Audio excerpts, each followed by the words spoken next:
Hello and welcome to this special presentation from Story Into Screenplay. For those of you who don't know me, my name is Gerald Hanks. I am the founder of Story Into Screenplay. Story Into Screenplay offers script analysis and one-on-one consultations for writers at any stage of the screenwriting process. And my guest today is Steve Kaplan. Steve is one of the most sought-after coaches in the field of comedy writing.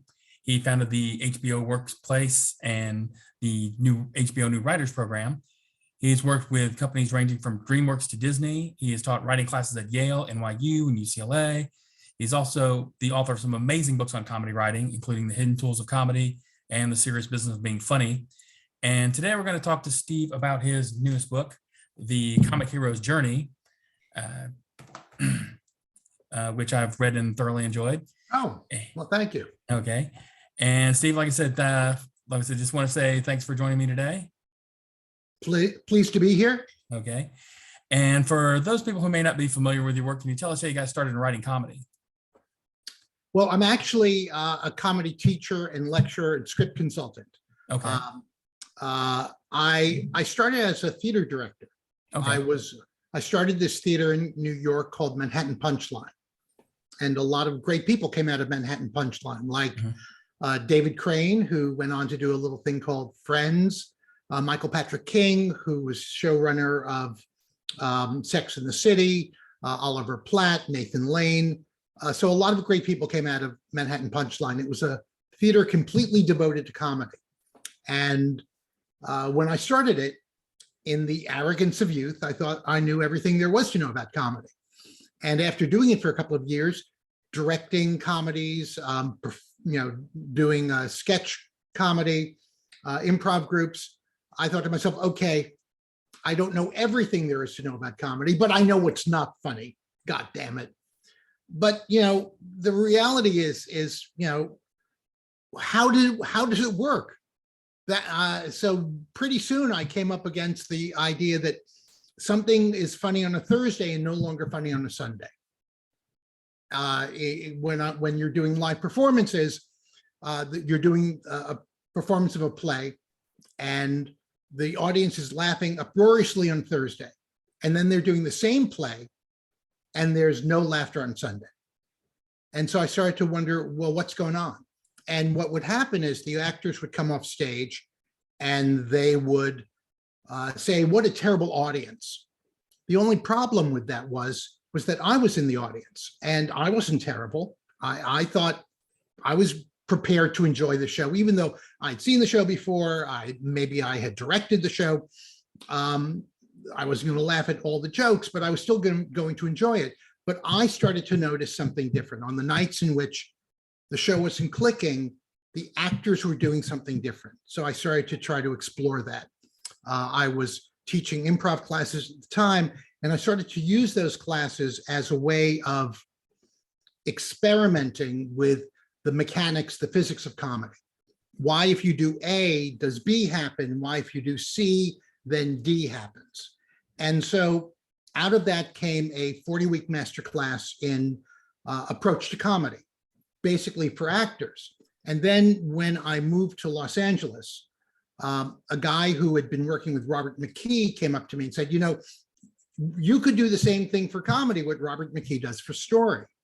And so we took what I had been teaching actors in terms of how they should approach material, and I started working with writers.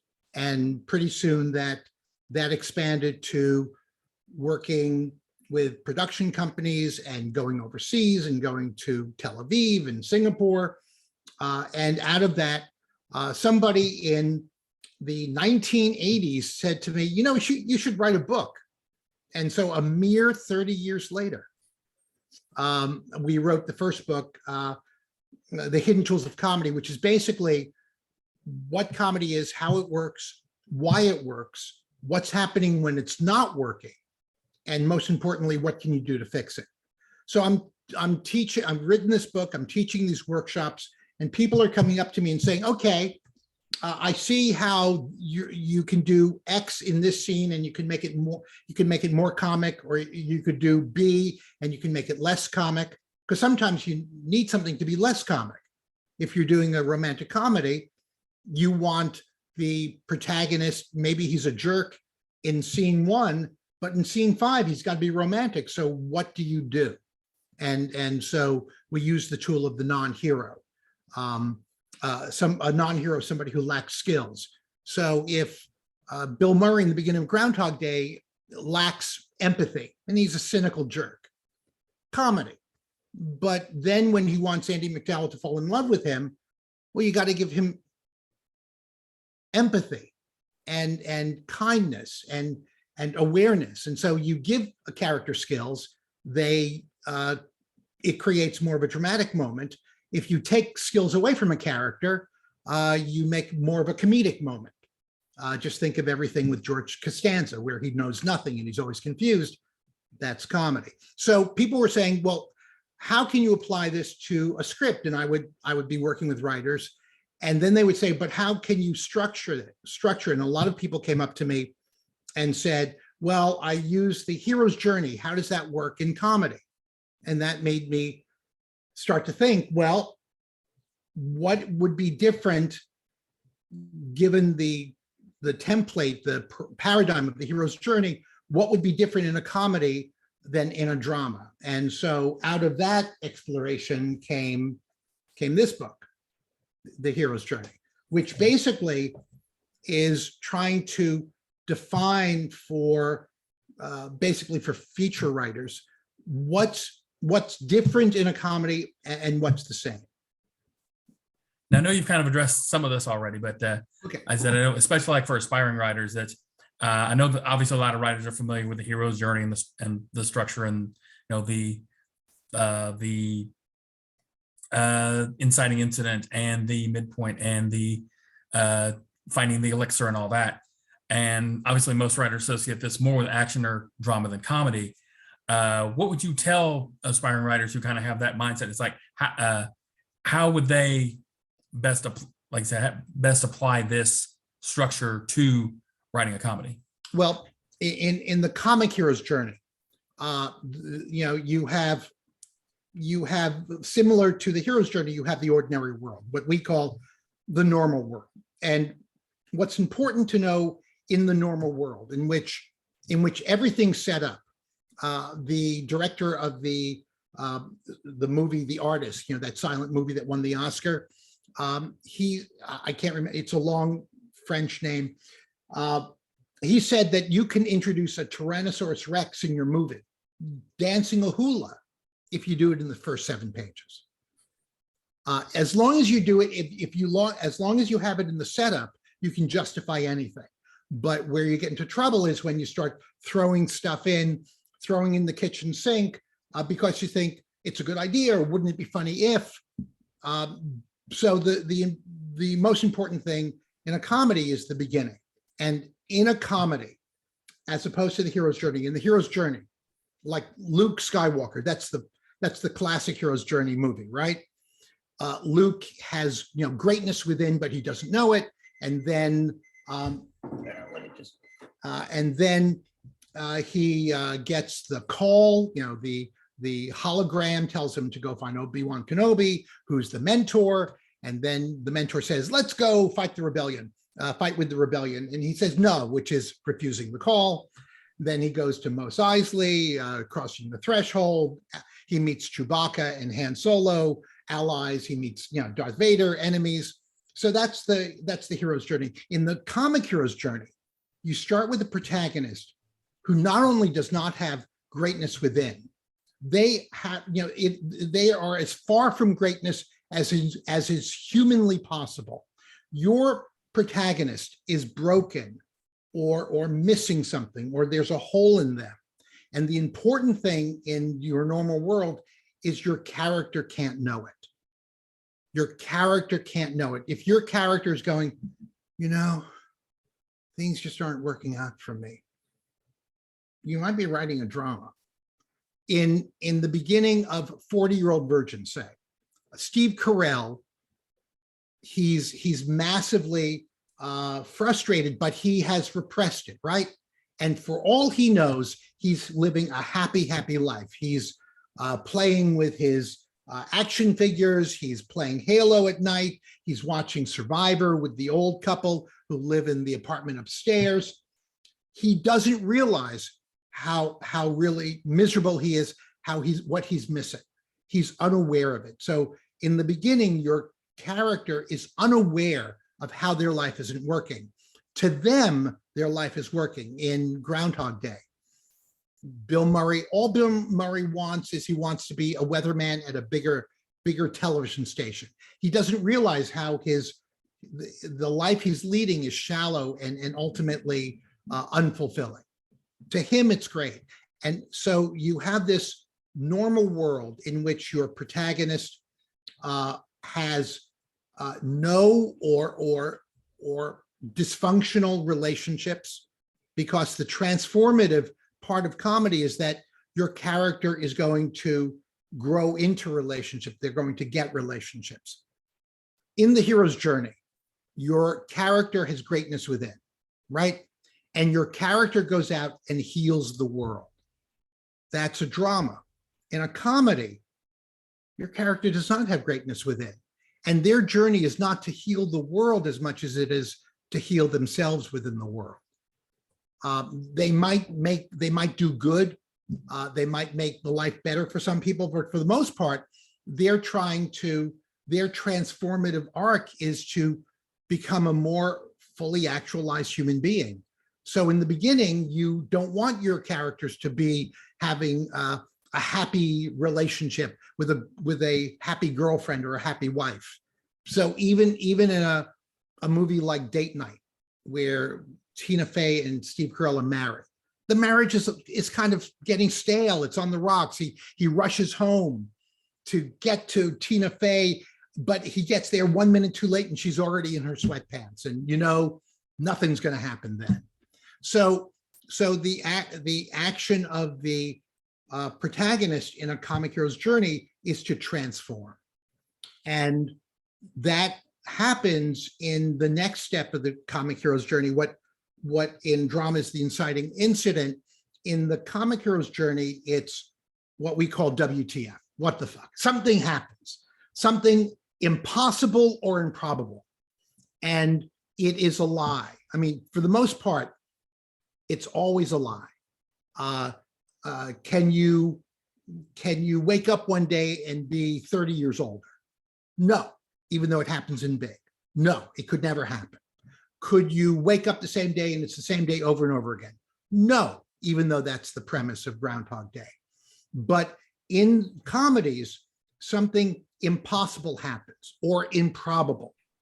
In The Producers, they're looking for, Zero Mostel gets the idea, if I come up with the worst play ever in the history of Broadway, I can make $1 million by oversubscribing it, by selling it to hundreds of investors. And then when it fails after the first day, hey, it's a failure. No one's going to come looking for their money.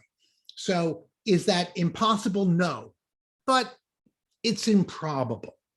So you start with a lie. And the important thing is, once you tell that lie, you cannot tell another lie.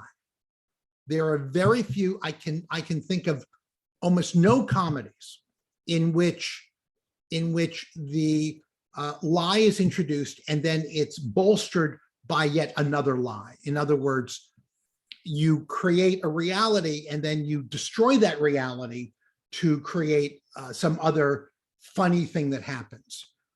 Some people will say at this point, well, what about a film like Airplane? But again, in the first 10 pages of Airplane, you're living in a universe in which anything can happen. And so that's basically whatever they have that pilot up in the air to do. It's all an excuse for gags, and it's a brilliant setup because, as Harold Ramis once said, you can do Naked Gun, you can do Airplane. You just have to be funny all the time, and that's very, very difficult because most times you have to care about somebody. You have to care about something. So there is a movie, I in my workshops, I point to a movie that has another lie in it, the animated film Chicken Little. You might not have seen Chicken Little, but you know this story. Chicken Little, something hits him on the head and he says, the sky is falling, and he gets everybody all upset. In the movie, the deal is that Chicken Little is in middle school, and he has humiliated his father, and he's desperate for the approval of his father. And so in middle school, he's bullied, he's taken advantage of in the dodgeball game. And then there's this big baseball game, which is almost like the end of the movie.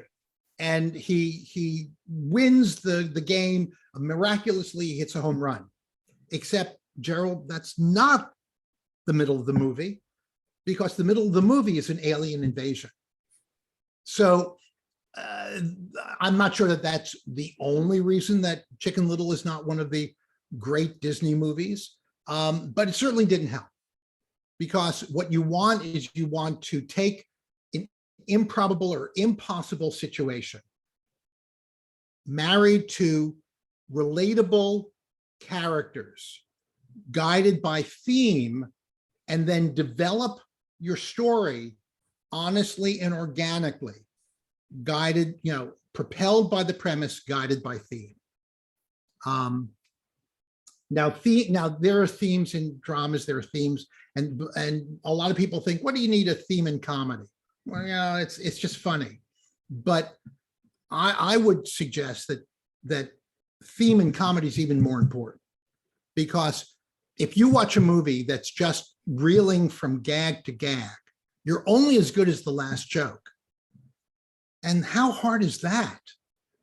That's very difficult. The Pythons, their first movie was not a narrative movie. Their first movie was a compilation of their sketches that some American producer put together, and now for something completely different. And they did with some very weak connective tissue, and they did a preview of it, and the audience went crazy. They peed in their pants in their seats, and then peed again for 45 minutes. And then they stopped. And the Pythons looked at each other and said, oh my God, well, okay, well, we can fix this. So they re-edited the movie, and they moved scenes, and they put the scenes in a better, so that there'd be a better progression to this 90-minute sketch show. And again, they showed a preview of it. And for 45 minutes, people are rolling in the aisles. They're laughing and laughing, and then they stopped. Because no matter what you do, if it's just joke, joke, joke, unless it's brilliant, and even in Airplane, you kind of cared about that pilot and story. If it's just joke, joke, joke, it's hard to keep people engaged, because people want to follow a story about somebody trying to do something and hoping that they get to do it or not. And so movies like Airplane succeed, whereas movies like Scary Movie 4 don't. And the reason Scary Movie 4 doesn't is because by the time they did Scary Movie 4, they didn't even bother to have a story. They just knew, oh, well, we'll do this setup, and then we'll do this parody, and then we'll do this, and then this person will be killed by a falling meteor. And all that's great, but if you don't care for anybody, what's the point? And so in creating, in fashioning your structure, you have to be guided by theme. And theme, some people think that theme is like a statement, like love conquers all. Romeo and Juliet, supposedly the theme of Romeo and Juliet is love conquers all. But if you really look at it, don't those kids die at the end? I mean, even in West Side Story, they're dead. So maybe the theme isn't a statement. Maybe I like to think that the theme is best expressed as a question. What's the not only dramatic question you're asking in the movie, but what's the thematic question?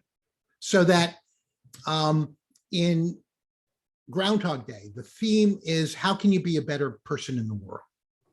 And so the movie doesn't end necessarily when he kisses Andy McDowell. It ends when he has been a better person in the world. He's figured out, for him, it's being of service. Since he can't ever live more than one day at a time, he has to be of service to other people for that one day. So the resolution is the most important thing, is most important in terms of resolving not only the narrative part of the story, but the thematic part of the story. What's the answer to the question you're asking? So after WTF comes the next phase, which is basically in a drama, your characters are desperately they're going to fight the rebellion, or they're going to find the killer, or they're going to avenge their. So in a drama or in an action film, your hero's journey is moving forward. In a comedy, your hero wants to move backwards. They want to move back to the happy comfort of the normal world, even though we in the audience can see that the normal world doesn't work. For them, it's strange, terrible experience, and they want to return. They want to go back. So in Groundhog Day, he's immediately trying to figure out, how do I get out of this? In 40-Year-Old Virgin, he's trying to make sure, after he reveals the secret at the poker game, he goes home and he says, oh my God, this is going to be bad. And then he says, nah, they'll probably won't even remember it. And that's what he's hoping. He's hoping that nobody remembers it. And then when he comes in and everybody's saying, hey, we're going to get you a girl, we're going to get you laid, he runs away, because the last thing he wants to do is to go into this new world. And as your characters are going to the new world, they're doing two things. They're going through connections and new directions. Connections is the fact that your characters who are isolated in the beginning, they either have no viable relationships or dysfunctional relationships. They start to gather new allies and relationships around themselves. And secondly, you have in new directions the thought that you have discovered goals. In Die Hard, what's his goal? And once the bad guys come, what's his goal? To get the bad guys and save his wife, right? Does that goal change? No. But in a comedy, your characters have initial goals that are often short-sighted or selfish. That's in your normal world. But as they go through the events of the inciting incident of the premise, they have to change. They're forced to change, and therefore their goals start to change. And so in Groundhog Day, he starts off just wanting to be the same crappy guy he was in the beginning, but with a bigger job at a bigger network. But as he starts to go through the experience, he starts to want to become a better person. I'll learn how to play the piano. I have the time. And Rita told me she likes a guy who plays an instrument. So characters start to transform and their goals start to change. And then there are a number of, I can't go through an entire book in 90 minutes, but I guess the important thing at the end is that in the resolution, it's not about necessarily having a happy ending. If you want to make the movie commercial, probably you want a happy ending, but the ending has to be thematically satisfying. You have to feel like, okay, it might not be the happy ending I in the audience was hoping for, but it's the ending the character deserves, and it seems right and fitting. And there's a sense of that the character has transformed in a positive way, even if they don't, quote unquote, win. Now, I know that you talked about like how, especially a lot of rookie writers might depend on going from joke to joke to joke without using, the whole, and they might think of, the whole hero's journey structure as more restrictive. I know you talked about how they can use that hero's journey to deliver laughs. Now you said that you basically start with a flawed character who basically wants to go back to their flaws. Right. As opposed to one who wants to evolve from their. After the inciting incident, they're desperate to just return back to the normal world. There's denial in the beginning. before they say, oh, great, a new experience. Oh, terrific, Oz. I mean, what does she want to do? From the minute she gets to Oz, she goes, how can I get back? There's no place like home. There's no place like home. Right. And that's all she wants. How do I get back? And she eventually does get back. But as the situation changes, characters white knuckle their old lives. In Bridesmaids, Kristen Wiig is having a terrible time. Her bakery shop is closed. She's having this terrible non-relationship with John Hamm. All she has is her best friend. And when her best friend's getting married, then I get to be the bridesmaids. But then she's has to vie with Rose Byrne. I think that's Rose Byrne, right? Rose Byrne, who wants to be the bridesmaids.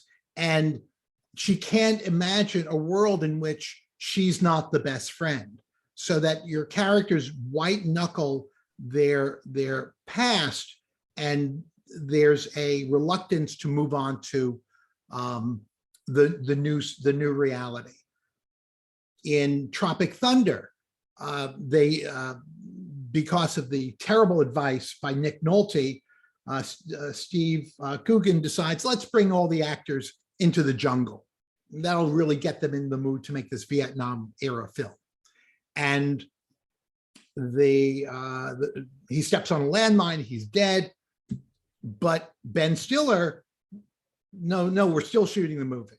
And so you have the Ben Stiller going off in one direction and the whole troop, the whole platoon of actors going off in another direction, which is the other thing about the comic hero's journey, is that all these steps, normal world, WTF, reaction, connections, new directions, disconnections, when your hero, the lovers break apart, and race to the finish, all of those happen in your story. They just don't have to happen at the same point in every narrative.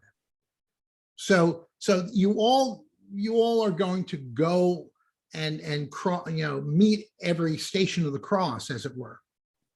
But it doesn't have to happen even in that order. In Tropic Thunder, the platoon literally breaks apart about 45% of the way through the script, as opposed to most romantic couples breaking apart about 2/3 or 3/4 of the way through. So these things happen. They don't have to happen in exactly the same order. And the one thing that can be learned from studying other great comic films is that you're not bound by a structure that doesn't serve your story. You can create your own structure.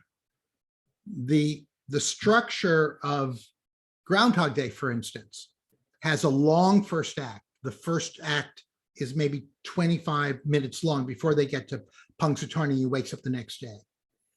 But then the rest of the story is told in the structure of the 5 stages of grief as defined by Kubler-Ross. There's denial, there's a short bit of anger, there's a lot of negotiation when he's going to sleep with all the girls in town and he tries to figure out a way to get Andie MacDowell to fall in love with him. And then there's there's depression, where he tries to kill himself over and over again. And then there's a long period of acceptance. And acceptance is in 3 parts. First, he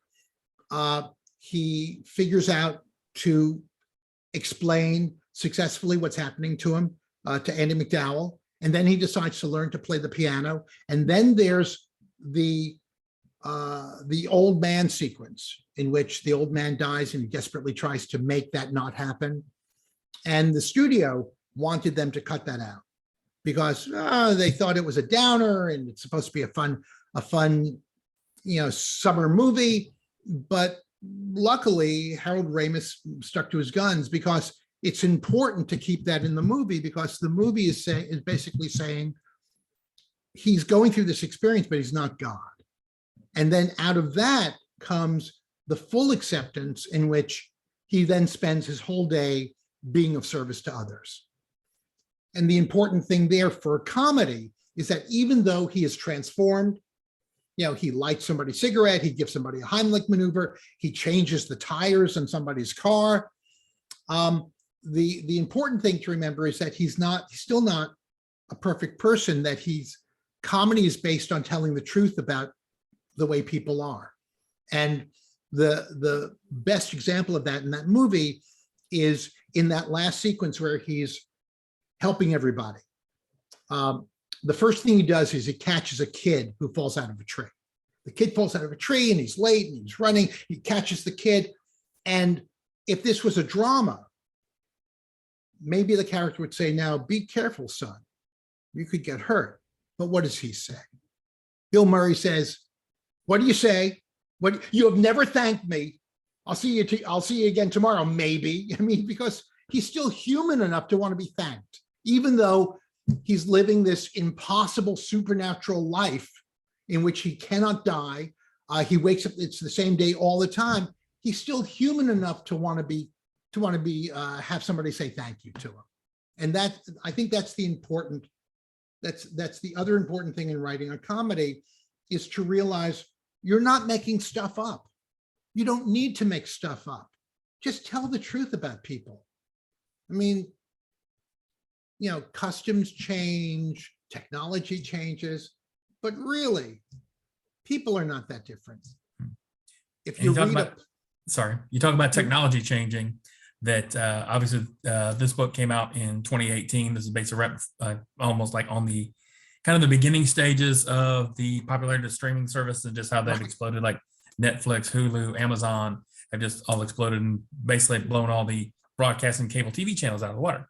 Now, how do you see this technology creating new opportunities for comedy writers? Well, it's funny you should say that, because I was reading an old article. I have this app called Instapaper, and if there's an article that I want to read but I don't have time, I just click Instapaper and I save it to my Instapaper. So I have articles going back 9 years. I recently went through some of the Instapaper looking for something, and I came across an article in which it talked about the death.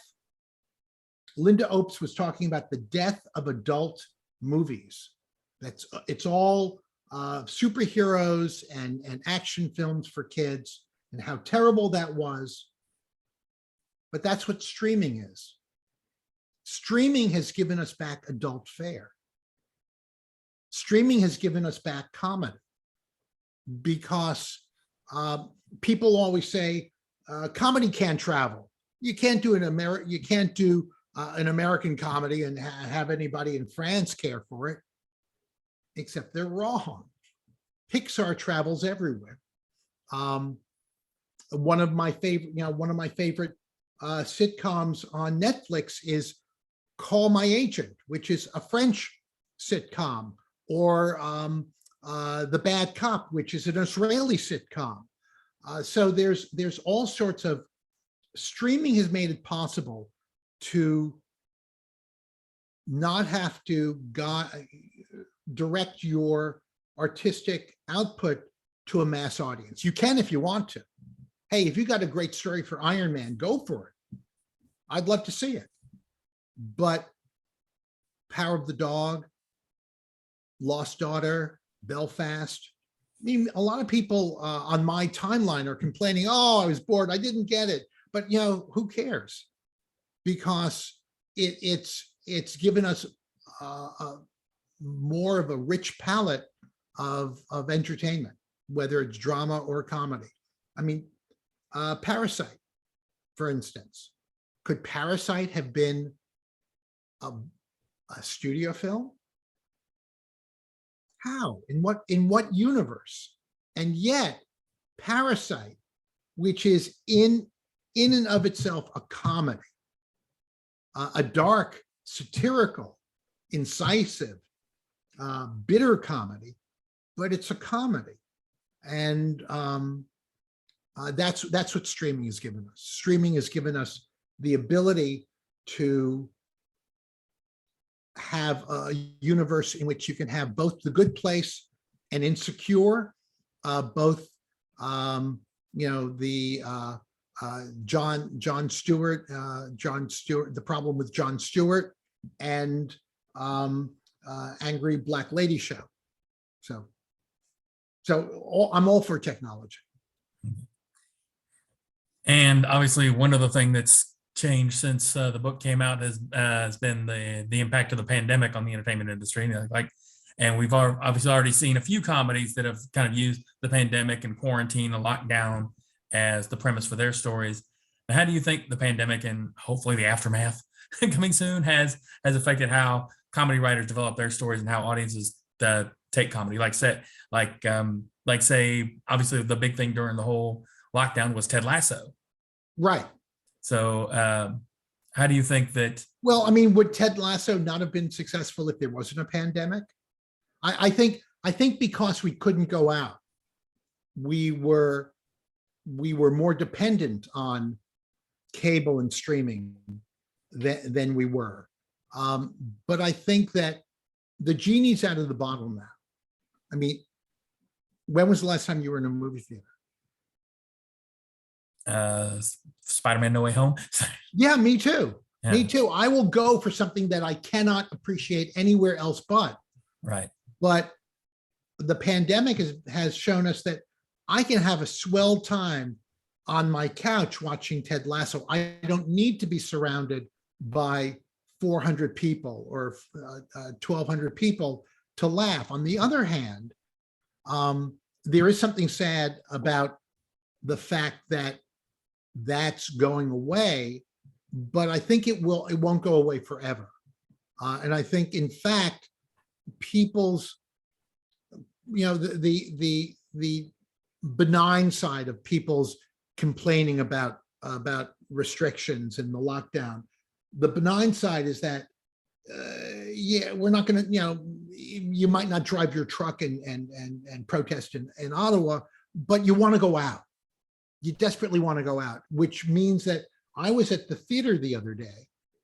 All of us were in masks. Most of us were K95 masks, watching this musical at the Amundsen in Los Angeles. The place was packed because people want to share that stuff. So there will be movies, there will be theater, and the genie's out of the bottle. There's going to be streaming, and there's going to be more streaming. And so we're going to be having this bifurcated experience of being able to appreciate things in communal groups and by ourselves, right? I mean, right now we read books by ourselves, right? I mean, we don't have to be in an audience of 400 people to enjoy a book. So it's just going to be a more, I'm going to use the word democratic. It's going to be a more democratic thing. Already we're in a technological universe in which if somebody has a good idea and an iPhone, they can make a web series. And if the web series is good and things fall the right way, they can get on television or streaming with that web series. So you no longer have to worry about the gatekeeper. We've broken the gates. Now all you have to do is worry about being brilliant, which is not easy. Right. But now you don't have to worry about being brilliant and nobody ever knowing about it. Right. And that kind of leads me into, we talked about how this has affected audiences. Now that these gates have fallen, or at least cracked open enough for people to get in, how is that, like you said, developing web series, develop those into streaming series, how has that affected the approach of aspiring comedy writers? How do you think aspiring comedy writers should approach this new world? I think the pandemic has not helped comedy writers insofar as that you don't get exactly the same thing when you're doing a podcast with somebody or when you're on Zoom as when you're in the room. So we, thank God for vaccines and boosters and therapeutics, because we need to, comedy writers need to get back in the room with other comedy writers. If you're a beginning comedy writer, Steve Martin says that you got to go where the comedy is. He says, if you're brilliant in Idaho, you got to go somewhere else. You got to go to New York or Chicago or Los Angeles or Toronto. One of the things that I tell people is that if you're the funniest person in the room, well, first, you want to find a room full of funny people. And then the next thing I say is, if you're the funniest person in that room, find another room, because you do not want to be the funniest person in the room. You want to be around people who are better than you and you can learn from them. So I think, listen, because of the pandemic, James Gunn had too much time on his hands. So he wrote Peacekeeper, which I loved on HBO Max.